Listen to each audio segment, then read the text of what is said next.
आदाब, नमस्कार। मैं वसीम अख्तर और आप देख रहे हैं द लीडर हिंदी। यूपी की जिला बरेली में दिल्ली पुलिस की दबिश के बाद बवाल हो गया। पुलिस ने 3 महिलाओं समेत 4 को तमंचे और डंडों के साथ पकड़ लिया है। बताएंगे कि ये पूरा मामला क्या है। स्कोडा कार शोरूम के पीछे एक युवक की लाश मिली है। कलाई पर नाम लिखा है लेकिन शिनाख्त नहीं हो सकी है। हरदोई की रजिया तोताराम के इश्क में गौरी बन गई। उनका धर्म परिवर्तन के बाद कहां विवाह कराया गया, जानिएगा। पेपर लीक की आंच नवाबगंज के रहने वाले एक आईएएस के घर तक पहुंची है। ईडी ने छापा मारा है। करोड़ों रुपए लेकर फरार कन्हैया गुलाटी के गुर्गे पुलिस के हाथ आ गए हैं। उन्हें रंगदारी से जुड़े मामले में गिरफ्तार किया गया है। लव मैरिज के 1 माह बाद ही फैजान नाम के युवक की लाश मिली है। बंदरों ने छत पर सो रहे युवक पर खतरनाक हमला कर दिया। दर्दनाक हादसे में नानी के साथ नाती की भी मौत हो गई। दीपक और अजंता जैसे बड़े मिष्ठान विक्रेताओं ने मिठाई के दाम क्यों बढ़ाए हैं? ईद मिलादुन्नबी पर 2 दिन रूट डायवर्जन किस तरह लागू रहेगा? आइए आपको ये और इन जैसी दूसरी खबरों की तफसील बताते हैं।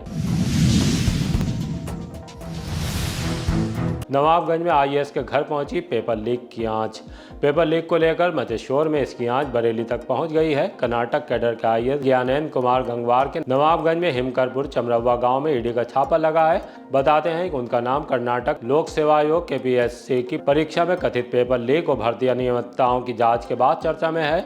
ज्ञानेंद्र गंगवार 2016 बैच के आईएएस अधिकारी हैं। वो पहले केपीएससी में परीक्षा नियंत्रक के पद पर तैनात रह चुके हैं। वर्तमान में कर्नाटक के उद्योग एवं वाणिज्य विभाग में एमएसएमई निदेशक के पद पर तैनात हैं। उनके घर आज दोपहर यूपी 22 नंबर लखनऊ की गाड़ियों से कई अफसर पहुंचे। पुलिस की एक बड़ी वैन के साथ कार्रवाई के दौरान आईएएस के परिजनों को घर से बाहर नहीं जाने दिया। बताते हैं कि परिवर्तन निदेशालय ईडी ने केपीएससी से जुड़ी कथित अनियमितताओं में पहले कर्नाटक और अहमदाबाद में भी कई स्थानों पर तलाशी अभियान चलाया है।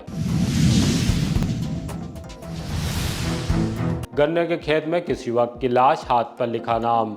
थाना सीबीगंज के इलाके नंदौसी में आज उस वक्त खलबली मच गई जब स्कोडा कार शोरूम के पीछे नहर के किनारे एक लाश देखी गई। जहां लाश पड़ी थी वो खेत राजेंद्र नगर के रहने वाले मुन्ना बाबू का है, जिसे उन्होंने रंजीत यादव को बटाई पर दे रखा है। वो सुबह जब खेत पर पहुंचे तो गन्ने के बीच में युवक की लाश देखकर घबरा गए। पुलिस को सूचना दी तो CO second Nitin Kumar, CB Ganj inspector Vinod Singh और फील्ड यूनिट मौके पर पहुंच गई। लाश को कब्जे में लेने के बाद शिनाख्त कराने की कोशिश की गई लेकिन सफलता नहीं मिली। फील्ड यूनिट ने खेत में साक्ष्य इकट्ठा किए। लाश करीब 35 साल के एक युवक की है जिसके हाथ पर नाम भी लिखा है। क्या, आइए आपको सीओ सेकंड से रूबरू कराते हैं, सुनवाते हैं कि वो इस मामले को लेकर क्या जानकारी दे रहे हैं।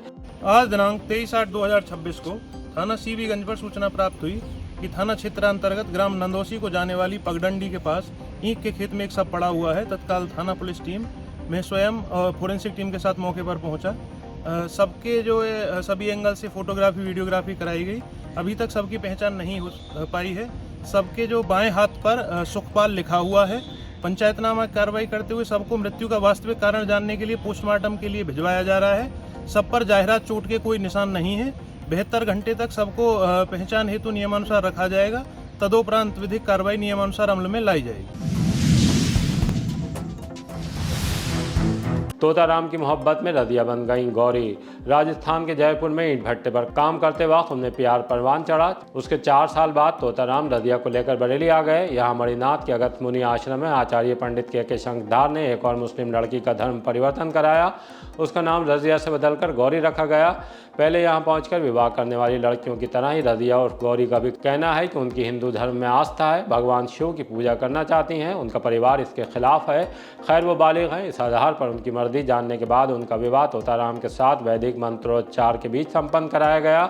गौरी हरदोई की रहने वाली हैं जबकि तोताराम का घर फरीदपुर में दीपपुर तिराहा पर है। गुड़िया, क्या नाम है तुम्हारा? रजिया। रजिया।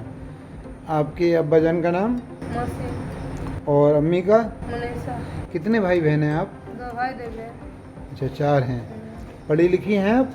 नहीं। बिल्कुल नहीं पढ़ी हैं। अच्छा, क्या उम्र कितनी होगी आपकी? होगी 19 साल। 19 साल। अच्छा, तो आप कोई काम करती हैं घर पे अपने या कहीं बाहर? बाहर करते भट्टे। भट्टे पे? अच्छा, तो आपकी जान पहचान जो तोताराम मौर्य से हुई है तो कहाँ हुई थी? भट्टे पे। भट्टे पे ही? भट्टा कहाँ है? जयपुर में। जयपुर राजस्थान में? चलो, दोनों लोग भट्टे पे ही काम करते थे। कितना टाइम हो गया तुम्हें इनसे जान पहचान हुई? 4 साल हो गए। 4 साल।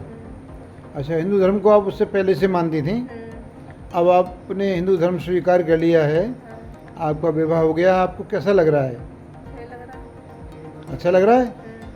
खूब अच्छा लग रहा है? दोनों लोग फिर काम करेंगे भट्टे पे जाकर या और कहीं कहीं बाहर जाएंगे। बाहर जाएंगे? और अच्छा ठीक है। तो मैं हंसी बहुत आ जाती है। तो आखिरकार गिरफ्तार किए गए कन्हैया गुलाटी के एजेंट। थाना फतेहगंज पश्चिमी पुलिस ने रंगदारी मांगने से जुड़े मुकदमे में कैनविस कंपनी के फरार मालिक कन्हैया गुलाटी के 5 एजेंटों को गिरफ्तार कर लिया है। इनके खिलाफ ग्योली गली थाना सुभाष नगर में रहने वाले पंकज त्रिपाठी ने मुकदमा दर्ज कराया था। बताया था कि उनका रुपया कंपनी में लगवाने के बाद हड़प लिया गया। जब वापस मांगा तो मारपीट की, 10 लाख रुपए की रंगदारी मांगी और जान से मारने की धमकी दी। पुलिस ने हरेंद्र प्रकाश निवासी अब्दुल्लापुर माफी मुड़िया अहमदनगर, सोमपाल सिंह निवासी ग्राम सिंघाई मुरावान केसरपुर हाल निवासी मोहल्ला कुसुम नगर, हेमंत कुमार पटेल निवासी ग्राम परगवा पोस्ट मरसिया कैंट, प्रवेश मिश्रा निवासी तिलक कॉलोनी सुभाष नगर और नरेश मौर्य निवासी सराय तल्फी सीबीगंज पर मुकदमा दर्ज करने के बाद सभी को गिरफ्तार कर लिया। सभी को हाईवे पर ठीरा खेतल के पास से पकड़ा है। पुलिस ने बताया कि पूछताछ में 5 ने स्वीकार किया है कि हम पहले कैनविस कंपनी मॉडल टाउन में बतौर एजेंट काम करते थे। इस कंपनी के मालिक कन्हैया गुलाटी हैं। उन्होंने हमें और अन्य लोगों को कंपनी में पार्टनर बनाया था। लोगों से पैसे वसूल कर इस कंपनी में जमा कराते थे, जिसका हमें 5% मिलता था। पंकज त्रिपाठी से भी हमने इस कंपनी में 7 लाख रुपए लगवाए थे। ये कैनविस कंपनी बंद हो गई थी, जिस कारण हम सभी लोगों का पैसा वापस नहीं कर पाए, तो लोगों ने हमारे खिलाफ कई मुकदमे अलग अलग थाने में लिखवा रखे हैं।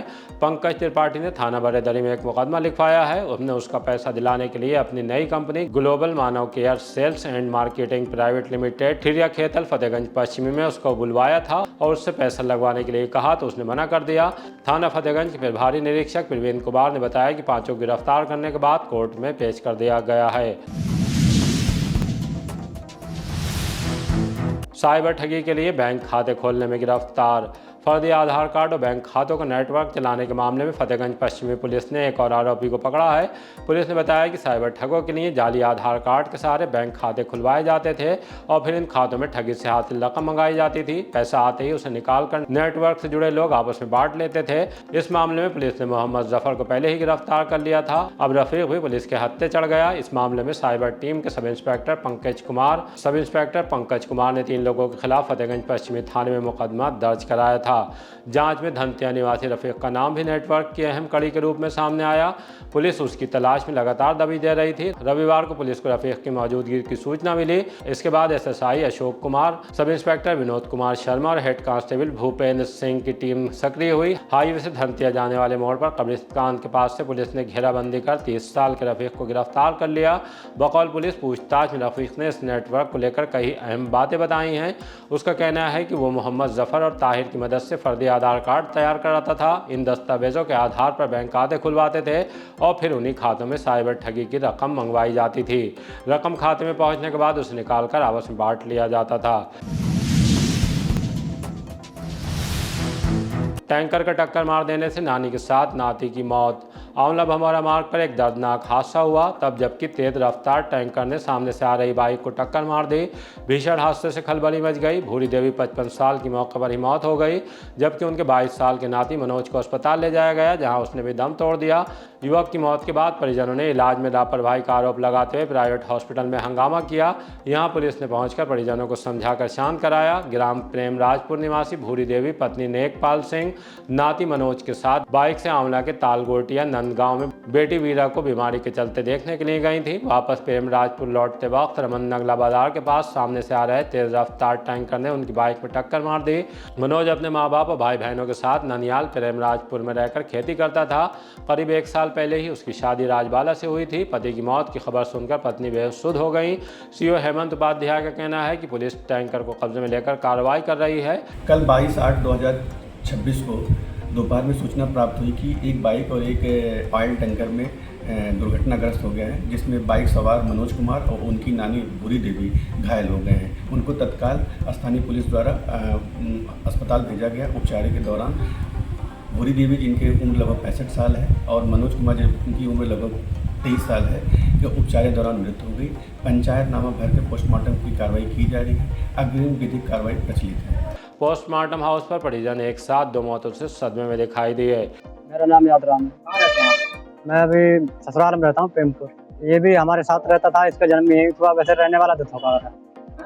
इसके पिताजी माता पिता दथोका रहते थे। थाना कौन सा लगता था? थाना इनका पृथ्वी चैनपुर लगता था। क्या घटना हुई?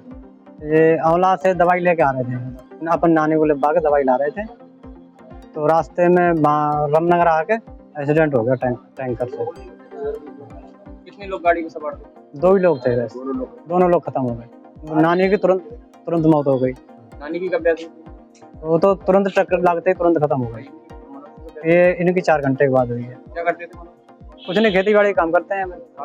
शादी हो रखी है, बच्चा अभी एक भी नहीं है, अभी 6 महीने हुए हैं शादी के। ईद मिलादुन्नबी पर शहर से नहीं निकलेंगे भारी वाहन। 25 और 26 अगस्त को शहर में 2 बड़े जुलूस ईद मिलादुन्नबी पर निकाले जाएंगे, जिनमें भारी भीड़ उमड़ती है। इस बीच हजरत शाह शराफत मियां रहमतुल्लाह अलैह का उर्स भी है। उसे सामने रखते हुए एसपी ट्रैफिक ने डायवर्जन को लेकर एडवाइजरी जारी कर दी है। 2 दिन के लिए बदायूं, दिल्ली, रामपुर, नैनीताल, पीलीभीत, लखनऊ की तरफ से आने वाले भारी वाहन बाहर ही निकाले जाएंगे। दिल्ली, मुरादाबाद, रामपुर की तरफ से बरेली आने वाली रोडवेज बसें मिनी बाईपास आकर इज्जत नगर तिराहा, डेला पीर तिराहा, 100 फुटा पूर्वी, सुरेश शर्मा नगर होते हुए सैटेलाइट बस स्टैंड पहुंचेंगी। ऐसे ही नैनीताल रोड की तरफ से बरेली आने वाली रोडवेज बसें ढेला पीर तिराहा, 100 फुटा पूर्वी, सुरेश शर्मा नगर से सैटेलाइट बस स्टैंड आएंगी। पीलीभीत रोड से बरेली आने वाली रोडवेज बसें 100 फुटा पूर्वी, सुरेश शर्मा नगर होते हुए सैटेलाइट बस स्टैंड पहुंचेंगी। बरेली से बदायूं की तरफ आने और जाने वाली बसें बियाबानी कोठी, ऑफिसर्स मैस तिराहा, बुखारपुरा मोड़, रामगंगा तिराहा होकर निकलेंगी। जुलूस और उर्स के दौरान भीड़ बढ़ने की स्थिति में सभी तरह के 4 पहिया वाहन, ऑटो ई रिक्शा अशोकनगर तिराहा, सूद धर्म कांटा से कोहाड़ा पीर की तरफ, मूर्ति नरसिंह होम से गंगापुर, मठ की चौकी की तरफ से श्यामगंज चौराहे से कालीबाड़ी की तरफ, बरेली कॉलेज, पटेल चौक, चौपला चौराहे से नवल्टी की तरफ प्रतिबंधित कर दिए जाएंगे। ट्रैफिक पुलिस ने आमजन से अनुरोध किया है कि ट्रैफिक एडवाइजरी का पालन करें। असुविधा से बचने के लिए वैकल्पिक मार्गों का इस्तेमाल बेहतर कदम होगा। दिल्ली पुलिस की दबिश और फिर गांव में बवाल। थानाशाही पुलिस ने मेडिकल स्टोर से लेकर घर पर हमले, तोड़फोड़, फायरिंग और मारपीट से जुड़े मामले में सईद, उसकी पत्नी सोना, तबस्सुम पत्नी नफीस और नादरा पत्नी अहमद रफ़ी उर्फ बब्बू निवासीगढ़ ग्राम लमकंग उर्चकरपुर को गिरफ्तार किया है। उनसे एक तमंचा, 315 बोर, 2 जिंदा कारतूस और एक बांस का डंडा बरामद किया है। इन समेत 12 लोगों के खिलाफ गाँव के ही तसव्वुर ने मुकदमा दर्ज कराया था। ये बवाल फाजिल नाम के शख्स की तलाश में दिल्ली पुलिस की दबिश के बाद हुआ था। घर पर दबिश में फाजिल हाथ नहीं आया, लेकिन उसका रिएक्शन देखने को मिल गया। खैर, पुलिस ने बवाल करने वालों का इलाज कर दिया है। पकड़े जाने के बाद पूछताछ में आरोपियों का कहना है कि गुस्से में आकर मारपीट कर दी थी। पुलिस इन सभी को कोर्ट में पेश करने जा रही है। अंतिम सोमवार से पहले सड़क पर अफसर। सावन के अंतिम सोमवार और कांवड़ यात्रा को लेकर पुलिस ने सुरक्षा व्यवस्था कड़ी कर दी है। रविवार को एसपी सिटी मानुष पारिक ने कोतवाली और सुभाष नगर थाने के इलाकों में कांवड़ मार्ग का भ्रमण कर सुरक्षा व्यवस्था का जायजा लिया। एसपी सिटी ने रात में ड्यूटी पर तैनात पुलिसकर्मियों की मुस्तैदी भी परखी। उन्होंने पुलिसकर्मियों को कांवड़ यात्रा के दौरान विशेष सतर्कता बरतने और कानूनी व्यवस्था बनाए रखने के निर्देश दिए। कांवड़ मार्ग पर लगातार निगरानी रखने के साथ संदिग्ध गतिविधि की सूचना मिलने पर तत्काल कार्रवाई करने को कहा। भीड़ भाड़ वाले स्थानों और संवेदनशील इलाकों में अतिरिक्त सतर्कता बरतने के निर्देश दिए। पुलिस अधिकारियों के अनुसार कांवड़ यात्रा के दौरान सुरक्षा व्यवस्था को लेकर लगातार क्षेत्र का भ्रमण किया जा रहा है। पुलिस का प्रयास कांवड़ यात्रियों की सुरक्षा सुनिश्चित करने के साथ शहर में शांतिपूर्ण माहौल बनाए रखना है। लव मैरिज के 1 माह बाद ही फैजान की मिली लाश। सीबीगंज थाने के नवदिया में रहने वाले 28 साल के फैजान की किराए के मकान में लाश मिली तो खलबली मच गई। उन्होंने जास्मीन के साथ लव मैरिज की थी, जिसे अभी 1 माह ही गुजरा है। घर वाले इस शादी के खिलाफ थे। शादी के बाद दोनों परिवार से अलग मथुरापुरा नवादा के बीच किराए के मकान में रह रहे थे। जास्मीन का कहना है कि फैजान के परिवार के लोग लव मैरिज से नाराज थे और उन्हें उससे संबंध रखने से इनकार कर दिया था। इसी बात को लेकर फैजान काफ़ी आहत थे। सूचना पर पहुंची पुलिस ने लाश को कब्जे में लेकर पोस्टमार्टम के लिए भेज दिया है। मामले की जांच शुरू कर दी है। फैजान के परिजनों ने लाश के सिर से खून निकलने की बात कहते हुए कुछ गंभीर इल्जाम लगाए हैं। पोस्टमार्टम रिपोर्ट आने के बाद ही मौत की असल वजह साफ हो सकेगी। फैजान 2 भाइयों और एक बहन में सबसे बड़ा था और एक प्राइवेट हॉस्पिटल में वार्ड बॉय की नौकरी करता था। छत पर सो रहे युवक पर टूट पड़े बंदर। थाना भमौरा के बबियाना गांव में रहने वाले 28 साल के जिशान पर आज सुबह बंदरों के एक झुंड ने उस वक्त हमला बोल दिया जब वो छत पर सोए हुए थे। उनकी चीखों की आवाज़ से खलबली मच गई। लोगों ने बंदरों को भगाकर उनकी जान बचाई। जिशान ने जिला अस्पताल में बताया कि वो घर की छत पर सो रहे थे। इसी दौरान बंदरों के एक झुंड ने अचानक उन पर हमला कर दिया। हमले में उनके सीधे हाथ और सिर में चोटें आई हैं। बंदरों ने शरीर के कई हिस्सों में काट भी लिया। इलाज के लिए परिजनों ने जिला अस्पताल ले आए। यहाँ उनका इलाज चल रहा है। चीनी ने महंगी कराई दीपक और अजंता की मिठाई। बाजार में चीनी ने उछाल भरकर व्यापक असर डाला है। चीनी महंगी होने के साथ ही उससे बनने वाली तमाम चीज़ें भी महंगी हो रही हैं। इसे लेकर हमने शहर के 2 प्रमुख मिष्ठान विक्रेताओं दीपक और अजंता स्वीट्स का जायजा लिया। साफ हुआ कि जितने दाम चीनी पर बढ़े हैं उतने ही मिठाई पर भी बढ़ा दिए गए हैं। अब 1 किलो मिठाई के लिए आपको 720 रुपये खर्च करने होंगे। 40 रुपये का इजाफा हुआ है। हमने बाजार का जायजा लिया तो पता लगा कि ड्राई फ्रूट्स के दाम भी बढ़ गए हैं। शरबती चावल 62 रुपये से 75 रुपये बिक रहा है। इस बीच डीएम अविनाश सिंह ने चीनी की कीमत पर कंट्रोल करने के लिए कलेक्ट्रेट में एक बार फिर मीटिंग की है। आइए आपको ये रिपोर्ट दिखाते हैं। मेन जो स्टॉकेज है और क्या है 44-45 चली चीनी। ठीक है। आज 64 रुपये चीनी। जैसे क्वालिटी सेम है, जैसे कि एक मतलब सरकारी माल है, ये प्राइवेट माल है, ये फर्क है। अच्छा, सरकारी जो वाली चीनी वो क्या भाव रहती है? वो 1 रुपये की मत्ती है। 1 रुपये।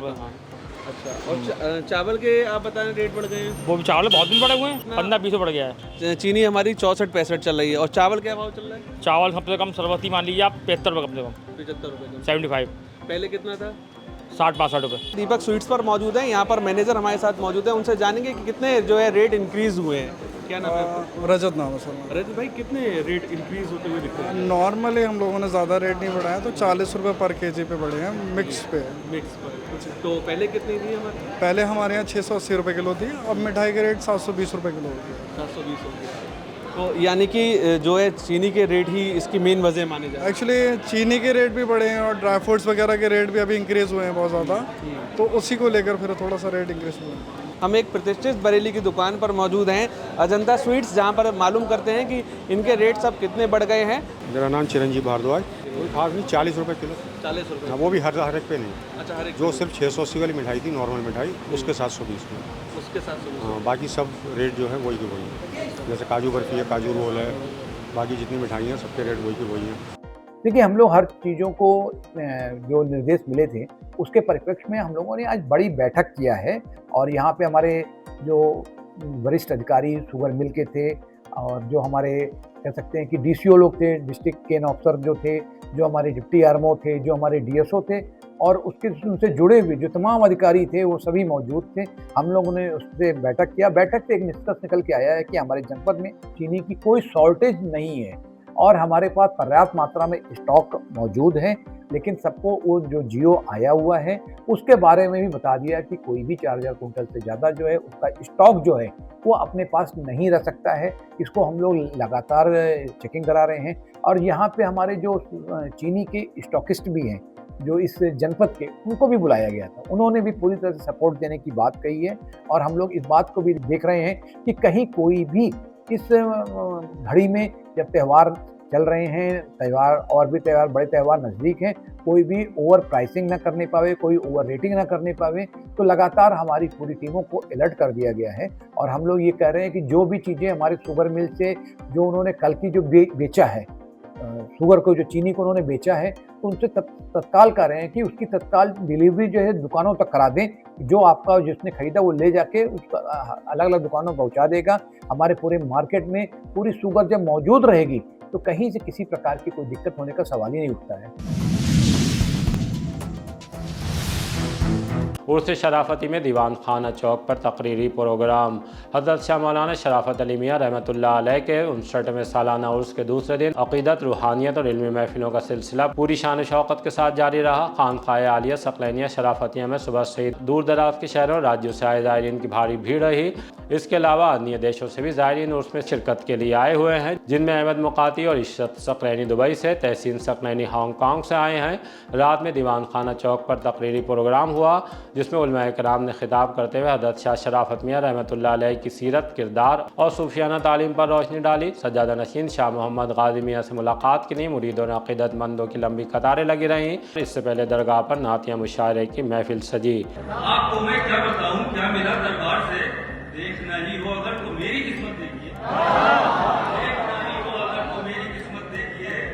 कोई भी साहिल यहाँ महरूम होता ही नहीं, कोई भी साहिल यहाँ महरूम होता ही नहीं। आइए इस आस्थाने की सखावत देखिए, आइए इस आस्थाने की सखावत देखिए। तो ये शेर में देखें कि बादशाही में भी रखते हैं फकीराना मिजाज, बादशाही में भी रखते हैं फकीराना मिजाज। पीरो मुर्शिद की जरा शाने विलायत देखिए, शाने विलायत देखिए। तो ये भी शेर देखिए बतौर खास कि रूम बहुत छोटा मगर मेरी बड़ी पहचान, रूम बहुत छोटा मगर मेरी बड़ी पहचान है। आप निस्बत देखिए मेरी, मुझे मत देखिए।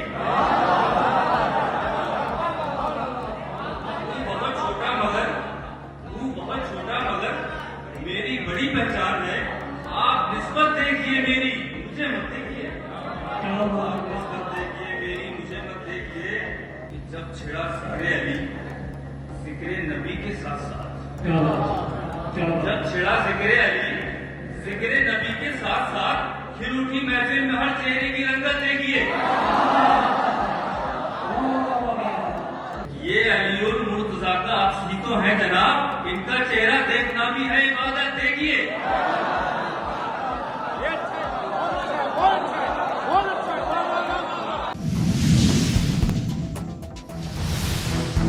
इसी तरह की ताज़ा अपडेट जानने के लिए देखते रहिए द लीडर हिंदी।